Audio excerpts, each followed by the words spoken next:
In 2017, for the 2018 model year, Kia, of all companies, released its very first sports sedan known as the Stinger.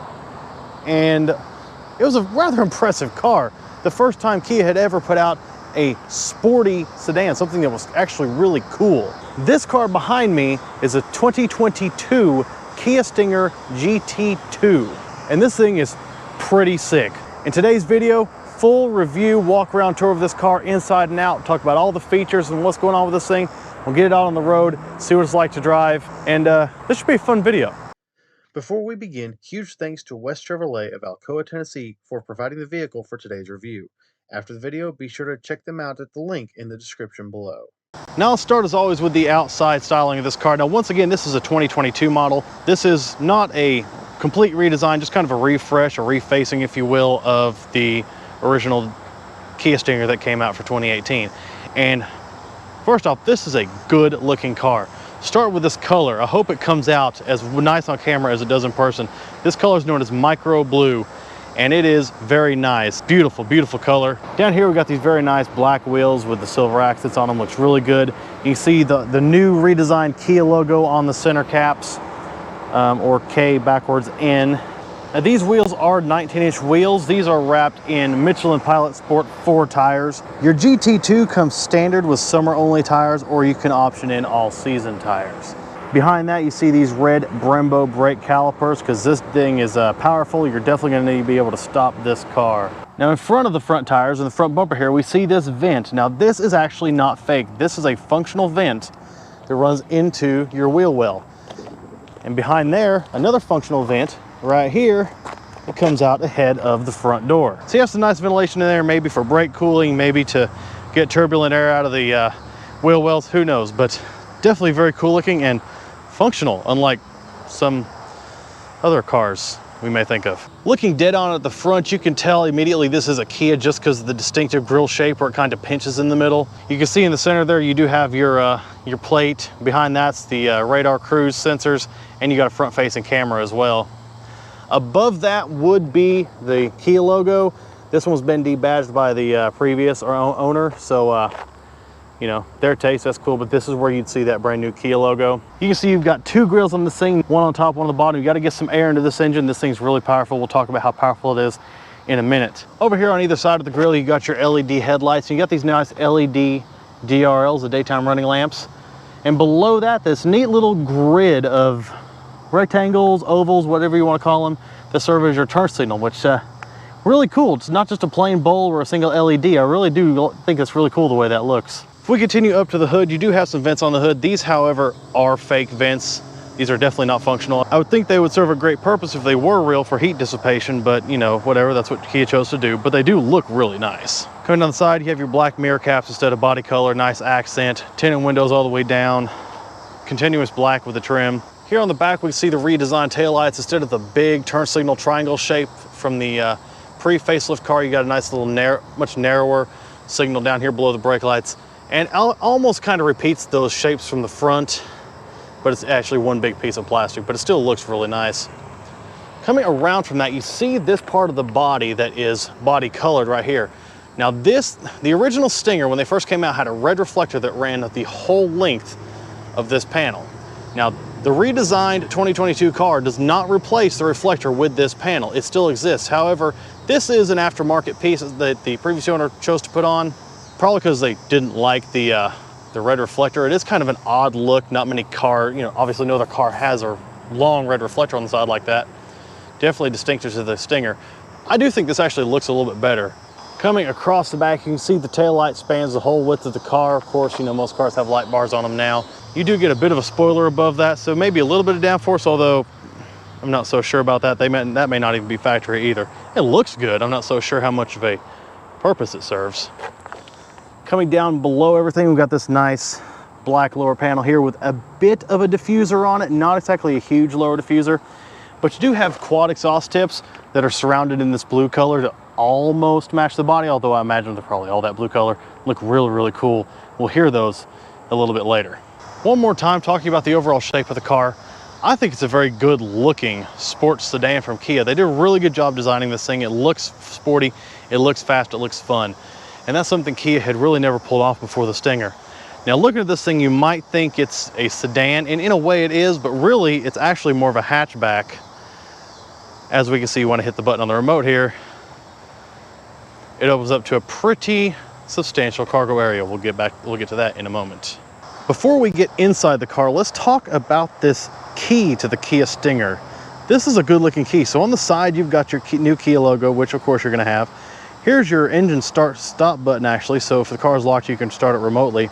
But then if we turn it on its side, the rest of your buttons are lining the side. So you have your lock, unlock, your trunk opener, and your panic alarm. So when you hold this thing, lock or unlock, it's almost like you're holding like a detonator or something. Really cool. It actually feels cool to hold in the hand.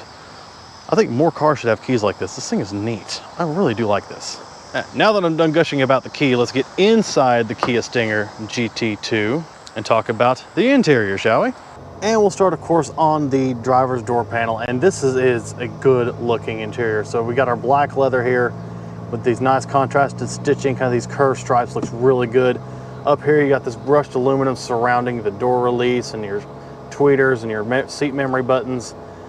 Another aluminum look here on the handle looks really good. You got your full array of power controls, auto up and down front windows, power everything.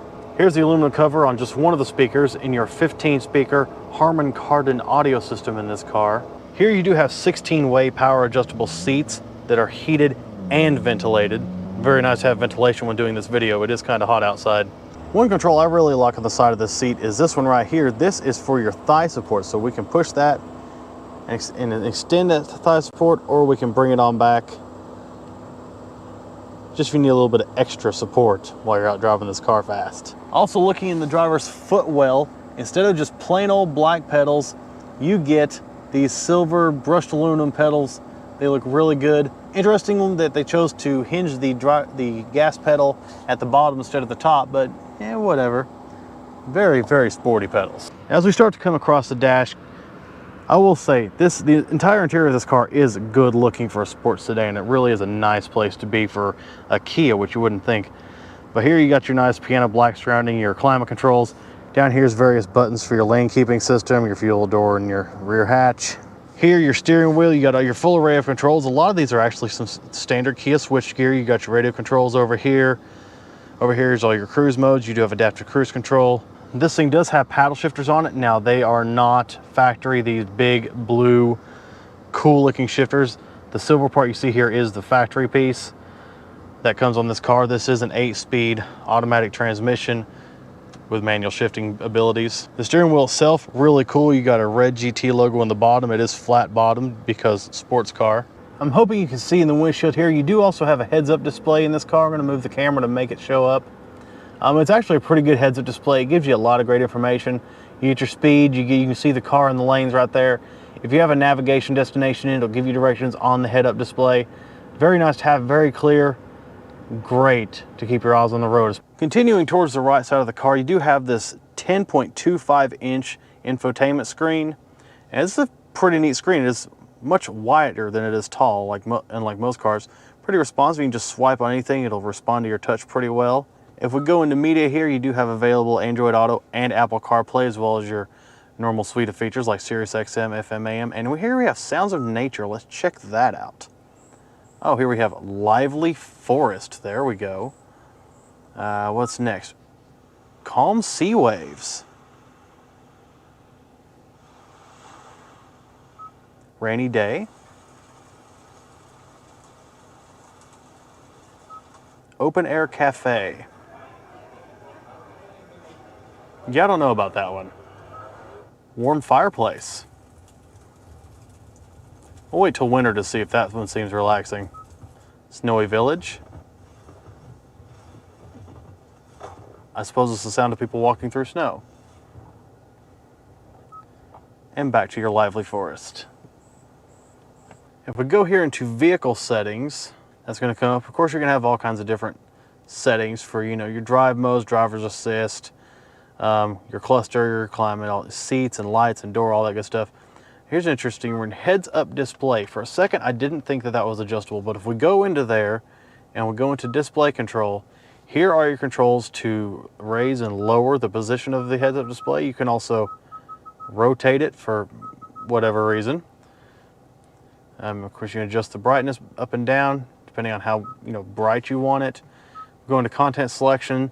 You can tell it what to show you, turn-by-turn directions, traffic signs, blind spot safety, all that good stuff. Over here, if you go into screen layout, this is all in your setup menu, by the way, and you go to your cluster theme, there's actually different themes you can set up for your center screen in your gauge cluster. So there's actually 3 themes. So here we're on theme C, there's B, and there's theme A. Kind of interesting. You can set up to decide what your center gauge screen looks like. If you select the split screen settings menu, you can decide what you want on either side of your split screen in your infotainment screen. So you don't have to see one thing at a time. So you can split the screen to show exactly whatever you want. Maybe you don't want the weather anymore, or maybe you do. Another section of the screen over here is climate. So if you hit climate here, it'll pull up this screen that shows more of a on-screen detail of what's going on with your climate system. So you see if I raise or lower the driver's side temperature, that'll raise up and down. Same on the passenger side, this is dual zone. If I adjust the fan speed, you're gonna see that down on the lower left. Turn that down a little bit more. Maybe if I will put it on auto to really cool things down fast, I can do that, turn that on or off. So pretty neat infotainment screen, very easy to use. I mean, very user-friendly. Quick to respond to your touch. Kind of do like the theme of it. It looks kind of cool. Here's the kind of the home screen. So you got what's going on with your sounds and your clock over here. You got a nav screen over here. If we go into our map and get rid of that, it's a pretty decent sized map. It'll move around wherever you tell it to. Once it responds to your initial touch, it moves around pretty quick. It's got like maybe a half second of lag on the map, but it's not terrible. But other than that, it's easy to see, easy to read. It's actually not a bad map. Down below your infotainment screen, you get these 3 circular climate control vents, which are really neat. Here's your control to open or close them. It just kind of rotates, and it's also used for positioning. These things can be positioned in literally any direction on this axis. Kind of cool. And then turn it off if you don't want air to come out of it, or on if you do. Below that, you do have some hard controls for your infotainment. So here's your power on and off for the radio, and your volume control, your map, your nav, a favorites icon. Here's your 4-way flasher button, and it blinks along with them. Of course, radio, media setup. So this will of course pull up your radio. This will pull up your media connections menu and your setup screen. This is most of these are pretty standard Kia switch gear. They're just kind of oriented a little bit differently and look a lot nicer in this car. Down below that, you do have your physical hard controls for your climate control. No on-screen stuff going on here. Again, dual zone. You got your front rear defoggers, fan controls, off button, your recirc or fresh air controls, all right here, right in front of you. Hard controls. You don't have to search through a screen for anything. It's right there. It is kind of cheapy plastic looking, but it is a Korean car. It's still a Kia at heart, so you're going to get some of this cheap plastic here, but it doesn't take away too much from the interior of this car. You can see the nice black leather and white contrast stitching continues all the way across the dashboard, all the way to the passenger side. Another piano black surround on the climate control over there. Down below, you do have a locking glove box, very nice to have. Not exactly huge, and most of it is taken up by the owner's manual pouch. Good Lord, modern cars and their manuals. But still nice to have a locking glove box you can hide things in. Now looking at our gauge cluster, this is not your full digital gauge cluster screen like some Hyundais and Kias have. This is just your standard 7-inch center gauge display, but it does have some decent controls in it. So you have your standard gauges on either side, your tach, your speedo, your temp, and your gas. Your center screen right now, you've got your drive info up, so it's going to show you what kind of miles per gallon you're getting. If we click down one, you've got your auto stop timer or whatever. Here's your overall information as far as miles and whatnot, and some information since refueling. Not a whole heck of a lot going on there. Now, one thing that's great is even though this car doesn't have the full digital gauge display, which again would be nice, it still has your blind spot mirrors for when you're merging on the highway. And thankfully, I can actually do this while sitting still. So on your full gauge screen, you still got your large gauges on either side, your tach and your speedo, but when you hit your signal, on the left side, this left gauge is taken over by an image in your blind spot camera. And the same thing on the right side for the gauge on the right. This has the physical gauges, so they did something a bit different. If I hit my left turn signal, you can see my left blind spot pops up in the center screen. If I hit my right signal, now my right blind spot pops up in the center screen. This is great. I love this. I love that Kia and Hyundai did this. And I think maybe one or two other brands have started to do something similar to this. And I think every car company that has a screen in their gauge cluster at all, whether it's a full screen or just a center screen, needs to integrate this, because this is so great. You get to keep your eyes ahead and you get to see your blind spot at the same time. It's just a much safer way of doing things, and I think it's a great thing to have. Just hit your signal and there's a camera on display right in front of you. I mean, it's brilliant, and it should have been done a long time ago. Underneath your climate controls, you're going to see this little cover. If we push back on this cover, it's going to reveal a 12-volt round, a USB-A port, although no USB-C. This is 2022. This thing really should have a USB-C port in it. And next to that, you have a wireless phone charger. Now, for some reason, I cannot get my phone to charge on this wireless phone charger. Oh, there it goes. Literally would not do that until this very second. But you see there, wireless phone charger. It is kind of hidden in there. But it's not bad. It'll keep your phone in place while you're driving. To close this, just kind of push and it closes itself back up. Coming back from that, you do have these nice dual cup holders. Of course, you need those because, you know, we are Americans. We like to drink things in our car. Next to that, this interesting transmission selector. So this isn't something you just pull back and forth like most cars. If you want to take it out of park into gear, of course, hit the brake as usual, push the button and put it into reverse or drive or neutral. Put it in park, hit the button here, and it goes into park. Now, before we move back from this, let's look back up at our infotainment screen and pop this thing into reverse. And here is your backup cam. Now, this is a pretty decent resolution on this backup cam. You do have the trajectory lines for when you turn the wheel. They also show up here in your bird's eye top-down view. I'll tell you exactly where the tires are going to go at whatever particular angle you're at. Here's a zoom function. You can zoom in closer to the car if you want to, or zoom out if you want to see more around you.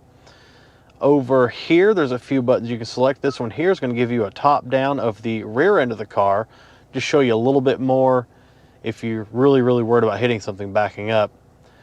This button, of course, puts you back in your regular backup cam view.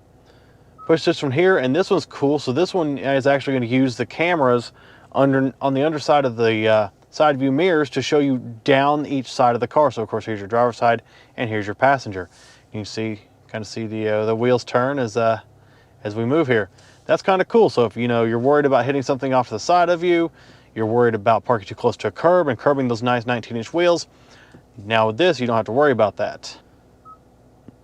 And of course, there is also a settings menu in here, so you can tell it what you want to see or hear while you're backing up with your camera on. So kind of nice. You get some display settings to go along with that, your brightness for daytime and nighttime. Behind your gear selector, you do have your auto hold feature for your brake hold. If you're on a hill or something, you don't want to roll into somebody before you take off, you've got that. Here you've got your switch to disable your traction control. This switch is actually also used in the process of enabling launch control if you have the all-wheel drive car. Unfortunately, a car like this one that is rear-wheel drive does not have launch control, but this is a part of the process if you wish to put it into launch control. And here is your drive mode selector. Now here in the center gauge screen, if we switch our drive modes, you're going to see here's the list. You've got a smart mode, eco, comfort, sport for fast driving, and a custom mode that you can set up yourself. Over here in the infotainment screen, you can see when you adjust the climate controls, it shows up here on the right side. So there's your smart, eco, there's your comfort, your sport, and custom. And you see this button pop up down here for settings. If we touch this, this is how you're going to set up that custom drive mode. You can set up powertrain, steering, and comfort. So say you want to put it into a mode where the powertrain is a sport mode, but the suspension is in comfort because you want to drive fast, but you want to be comfortable, you can do that. Just put it in custom, and all those settings are automatically applied to the car. Behind that, here's your controls for your heated and ventilated seats. I currently have it on ventilation, but if you want to change it to heated, you can. Push up for heated, down for ventilated. Very cool, one switch for both functions. Here's a button for your parking sensors. Here's a button to disable your auto start stop feature because everyone should disable that. And here's a button for your parking cameras. If you hit this button, then it's going to pull all those cameras that just showed you up in the screen without having to put the car into reverse. If, however, you push the parking camera button while in drive, it's going to give you a front-facing camera, which we saw a minute ago when we looked at the grill, front camera. So you're going to use this to make sure that you're not going to hit any kind of parking stalls. And you get the same kind of views that you do in reverse camera, but in the front. So here's your top down forward view. Here's some trajectory lines for your tires. Push that button to put you back to where you were before. And here's the one looking down at these front tires for the side-by-side view. Very, very cool to have a front camera in this car, because you definitely don't want to mess up the front end just trying to park it. Behind that, there is a small, shallow little storage tray. If we reach in there, pull up on the latch, you're going to open your center console storage lid. It's not very deep. That's about there, how deep it is. It seems to be lined in felt, which feels pretty nice. And it has this little removable tray in it.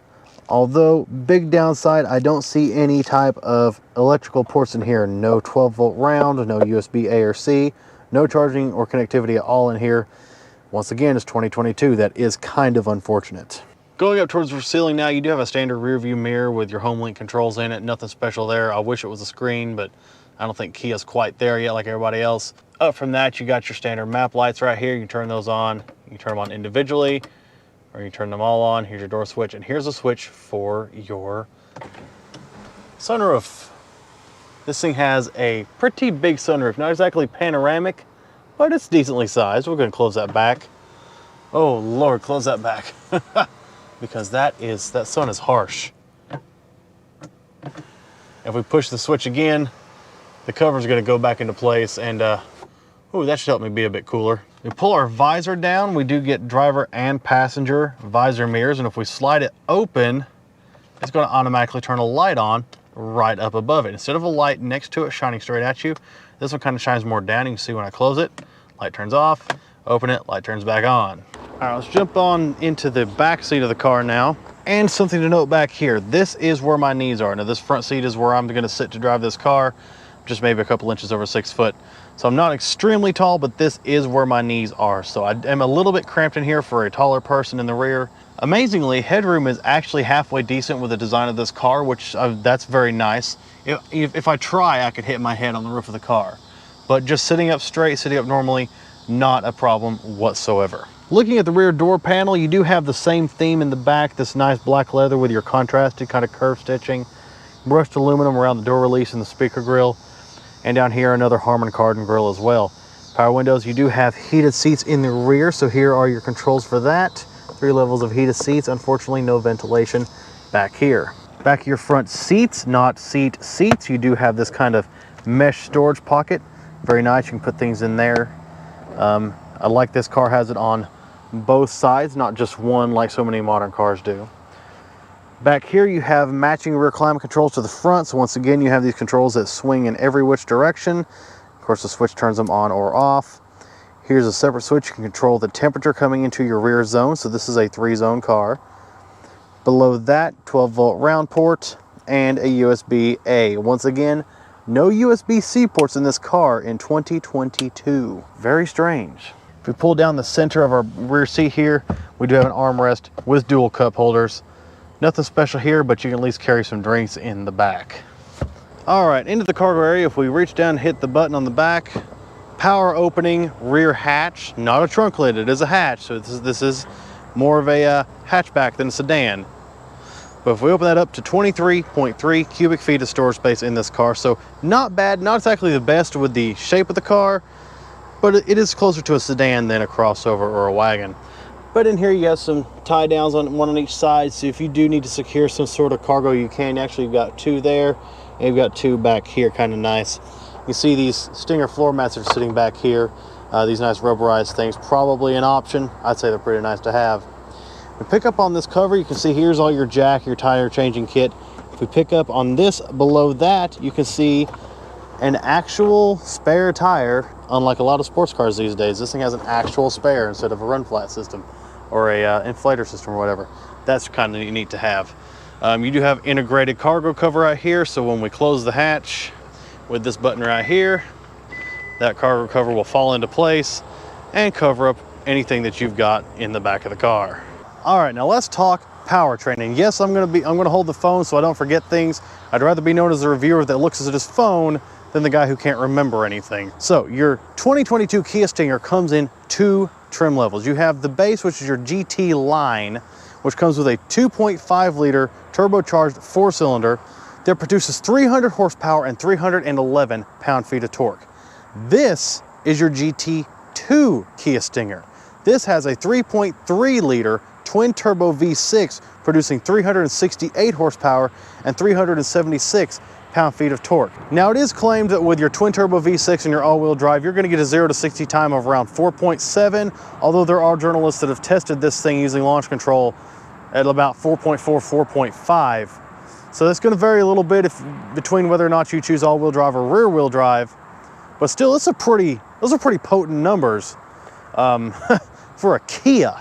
Now, in all fairness, I will go ahead and show you the engine bay of this car. In all fairness, this car is definitely not stock. It is making more power. It has to be making more power than stock. You can see the previous owner did some serious upgrade with these strut bars here. These strut tower bars definitely look a lot cooler, kind of like a brushed or a build or something, look really good. You see these aftermarket valves on here, aftermarket cold air intake by Engine. They just went and put a lot of blue stuff on this thing to match the car, painted the engine cover blue. So this thing's definitely been modded a bit. So 368 horsepower before mods. Now, all of your Stingers, whether it be the GT line with the 4-cylinder or your GT2 with the 6, are mated to an 8-speed automatic transmission with those paddle shifters. No other transmission option is available. As far as your fuel economy is concerned for the GT2 with rear-wheel drive, as this one is equipped, 18 city, 25 highway. With all-wheel drive, is 1 mile per gallon lower on each at 17.24. Now, if you go with the 4-cylinder model, fuel economy, of course, is going to be better. With your rear-wheel drive, you get 22.32, all-wheel drive 21.29. Now, I mentioned a little while ago, we're going to see what kind of sound comes out of those cool-looking tailpipes from this twin-turbo V6. Let's go hear what that sounds like.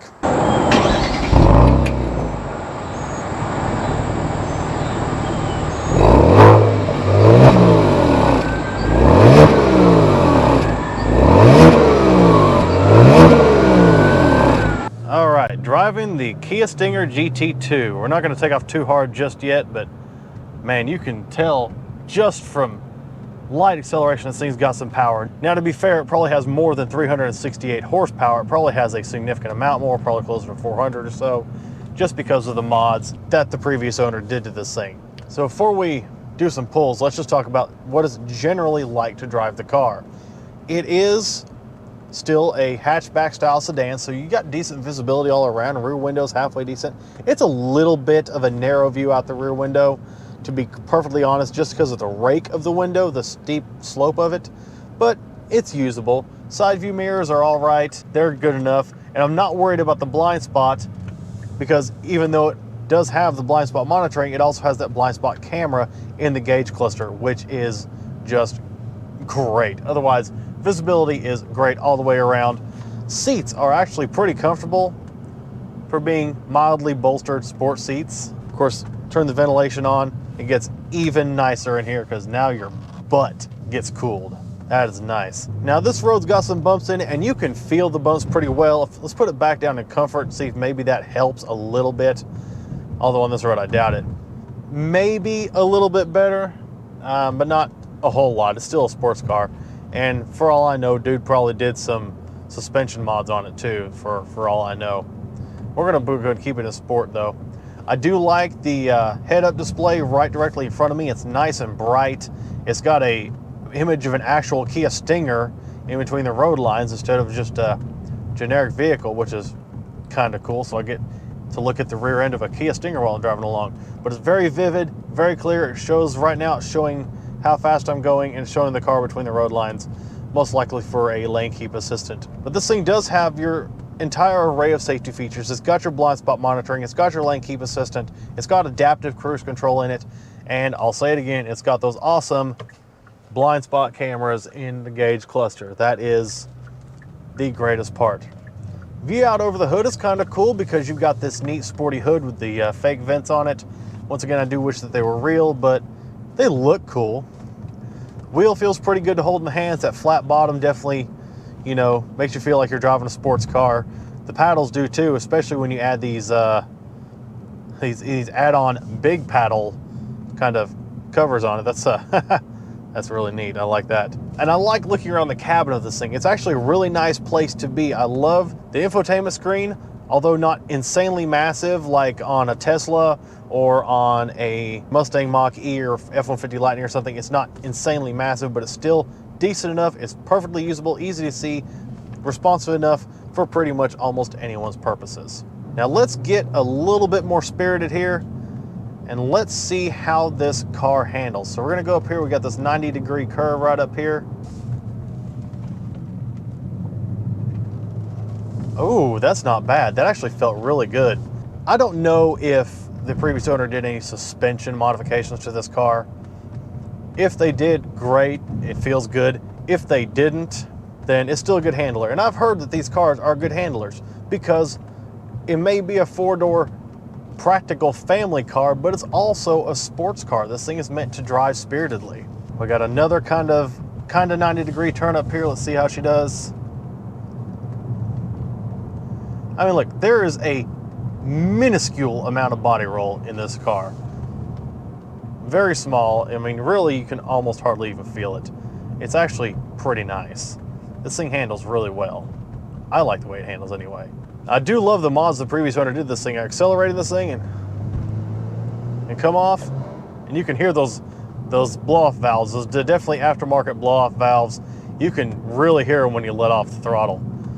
It actually sounds really cool. I don't know if they did any kind of exhaust mods, although I've seen other videos on the GT2, and it does have a fairly decent sounding exhaust for a twin-turbo V6 car. But man, this thing is kind of fun. I don't know what all the previous owner did to the car, but it's nice. And those Brembo brakes will bring you to a stop, and they will do it very quickly. Now let's see what kind of acceleration this thing will do from a standstill. Now once again, this is the rear-wheel drive car, so there is no launch control. I'm going to leave the nannies activated, the traction controller and whatnot. I'm not going to turn those off. But let's just see how this thing feels taking off from a standstill. Give it a second for the turbo to kick in, and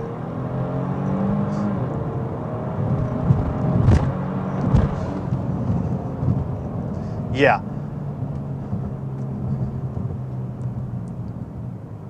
Yeah, this thing is fast. There is no mistake. This car is fast.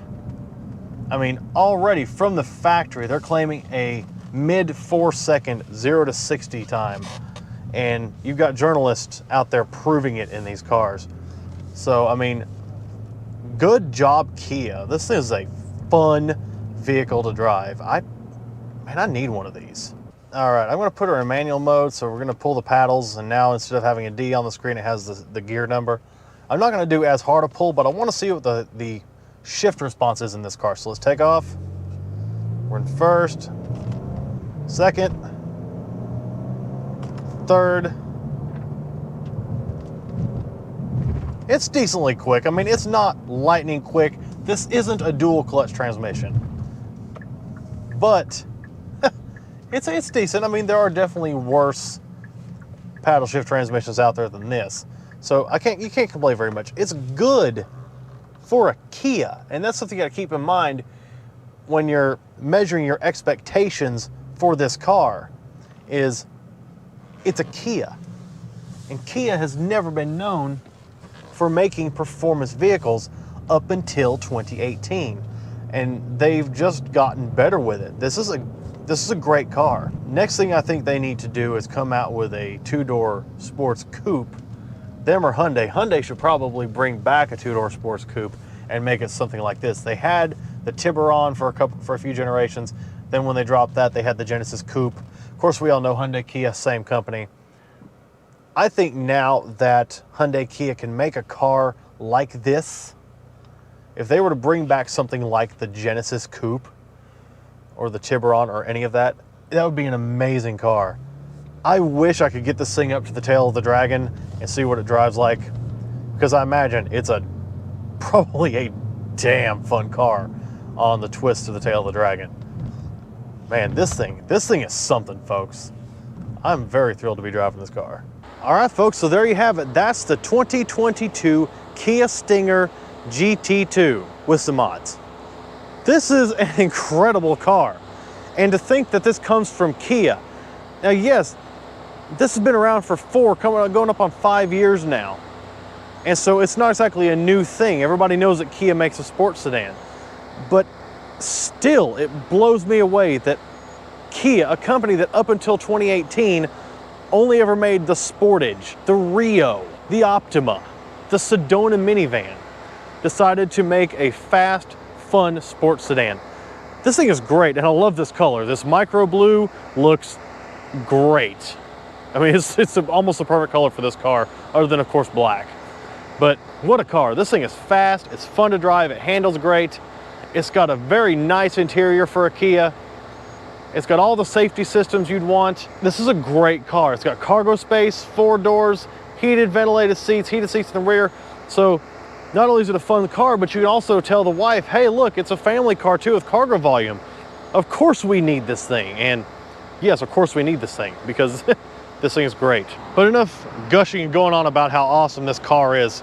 I've greatly enjoyed my time with this car today, and I hope you guys enjoyed this video as much as I enjoyed making it because, once again, awesome car. Now, if you guys like this video and you want to see what else I've got going on, go back to the channel and check out the rest of my videos. I've got more car reviews up you might like. I just recently did a C8 Corvette convertible. I've done a Chevy SSR from this same dealership. You know, I've done some pretty decent review videos, and I've got a lot of other stuff on there that I do as well. Maybe you find something you like. If you like what you see on the channel, make sure to subscribe, hit the notification bell, and give it a thumbs up. Leave me a comment, let me know what you think. Help the YouTube algorithm, help this thing grow, this channel grow. Also follow over on Facebook and Instagram at that Car Vlog channel. It's another great way to get notified of when I put up videos. Also check the description below for a link to a list of vehicles I'd be interested in reviewing and driving on the channel. If you have anything that is or isn't on that list, hit me up in my email that is also in the description below. Try to work something out. Once again, huge thanks to West Chevrolet of Alcoa, Tennessee for providing this vehicle and allowing me to use it for this review today. I'm truly grateful to all the people all the dealerships that have stepped up and have helped me and loaned me vehicles. I definitely couldn't do this without them. Check them out at the link to the website in the description below. They've got a great inventory, new and used cars, and they have a freaking Kia Stinger GT2. Anyways, once again, guys, I hope you enjoyed the video. Thank you so much for watching. Have yourself a great day. And now I have to give the Stinger back and get into my slow daily driver Kia. Oh well.